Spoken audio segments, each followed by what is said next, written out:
Like అక్కర్లేదు, subscribe అక్కర్లేదు. మీరిచ్చే కామెంట్ మాకు చాలా ముఖ్యం. దయచేసి కామెంట్ చేయండి. చంద్రబాబు తర్వాత నారా లోకేష్ సీఎం అయ్యే అవకాశాలు ఎంత ఉన్నాయి? ఏ 100%, బి 50%. ఆంధ్రప్రదేశ్ రాజకీయాల్లో అనూహ్య పరిణామాలు చోటు చేసుకుంటున్నాయి. నిన్నటి వరకు ఒక లెక్క, నేటి నుంచి మరో లెక్క అన్నట్టుగా రాష్ట్ర రాజకీయ చిత్రం వేగంగా మారిపోతుంది. ముఖ్యంగా తెలుగుదేశం పార్టీ అధినేత నారా చంద్రబాబు నాయుడుకు ఊహించని షాక్ తగిలేలా కేంద్రం అడుగులు వేస్తుంది. అదే సమయంలో వైఎస్ఆర్ కాంగ్రెస్ పార్టీ అధినేత వైఎస్ జగన్మోహన్ రెడ్డి నేరుగా రాజ్భవన్ వైపు అడుగులు వేయడం రాజకీయ వర్గాల్లో పెను సంచలనం మారింది. ఈ పరిణామాల వెనుక ప్రధానమంత్రి నరేంద్ర మోడీ తీసుకున్న ఒక నిర్ణయం కీలకమని తెలుస్తుంది. గత కొద్ది రోజులుగా ఆంధ్రప్రదేశ్ రాష్ట్ర వ్యాప్తంగా 1,00,00,000 సంతకాల సేకరణ ఉద్యమం ఉధృతంగా సాగుతుంది. రాష్ట్ర ప్రయోజనాల కోసం లేదా నిర్దిష్ట రాజకీయ డిమాండ్ల నేపథ్యంలో కొనసాగుతున్న ఈ సంతకాల సేకరణను కేంద్ర ప్రభుత్వం అత్యంత ప్రాధాన్యతతో పరిశీలించినట్లు సమాచారం. ప్రజాభిప్రాయాన్ని గౌరవించే క్రమంలో మోడీ ప్రభుత్వం ఈ సంతకాలపై ఒక సంచలన నిర్ణయం తీసుకుంటున్నట్టు ఢిల్లీ వర్గాల నుంచి వార్తలు వస్తున్నాయి. ఈ నిర్ణయం చంద్రబాబు నాయుడు నేతృత్వంలోని కూటమి ప్రభుత్వానికి గట్టి ఎదురుదెబ్బగా పరిగణించే అవకాశం ఉంది.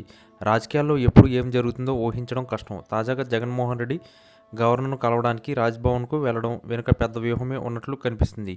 కేంద్రం నుంచి వచ్చిన స్పష్టమైన సంకేతాల మేరకే ఆయన గవర్నర్తో భేటీ అవుతున్నారని టాక్ వినిపిస్తుంది. 1,00,00,000 సంతకాల ద్వారా వ్యక్తమైన ప్రజల ఆకాంక్షలను నేరుగా గవర్నర్ దృష్టికి తీసుకెళ్లి తద్వారా కేంద్రానికి తన నిరసనను లేదా విజ్ఞప్తిని బలంగా వినిపించాలని జగన్ భావిస్తున్నారు. ఈ భేటీ తర్వాత రాష్ట్ర రాజకీయాల్లో పెను మార్పులు సంభవించే సూచనలు కనిపిస్తున్నాయి. చంద్రబాబు నాయుడుకు ఈ పరిణామం భారీ షాక్ అని చెప్పవచ్చు. కేంద్రంలో భాగస్వామిగా ఉన్నప్పటికీ తన ప్రమేయం లేకుండానే మోడీ ఇట్లాంటి నిర్ణయం తీసుకోవడం ఆయనకు ఆత్మరక్షణలో పడేసింది. ముఖ్యంగా 1,00,00,000 సంతకాల సేకరణకు లభించిన ప్రజాదరణను కేంద్రం గుర్తించడం అనేది రాష్ట్ర ప్రభుత్వం పనితీరుపై ఒక రకమైన ఒత్తిడిని పెంచుతుంది. అటు జగన్ వేస్తున్న ఎత్తుగడలు, ఇటు మోడీ తీసుకున్న నిర్ణయాలు కలిసి చంద్రబాబును రాజకీయంగా ఇబ్బంది పెట్టే దిశగా సాగుతున్నాయి.